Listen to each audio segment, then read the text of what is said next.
جوان گوێ بگرە لە هەموو عمرتا لەوە ناکا بتوانی 100 حشتر بکەی بەخێر لە پێناوی خوا، 100 ئەسب ئامادە بکەی بۆ جیهاد لە پێناوی خوا، 100 کۆیلە ئازاد بکەی.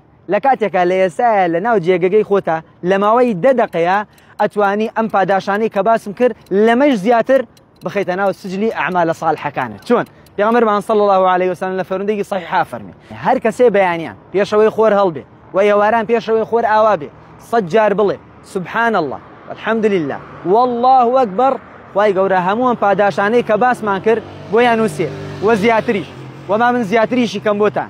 ئەفەرمێ هەر کەسێ 100 جاریش بڵێ لا إله إلا الله وحده لا شريك له له الملك وله الحمد وهو على كل شيء قدير. خوای پەروەردگار لە ڕۆژی قیامەتە کاتێ زیندویە کاتەوە هیچ کەسێک بەقەدی ئەم پاداشی خێری زۆر نییە ئللا مەگەر کەسێک لە ئەم زیاتری وتوێ. دەمش دەبێ لەو کەسانی ئامانە ڕۆژانە زۆر دووباراکەنەوە.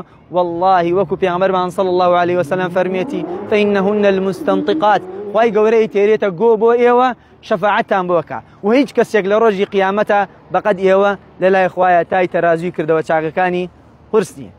سلام علیکم.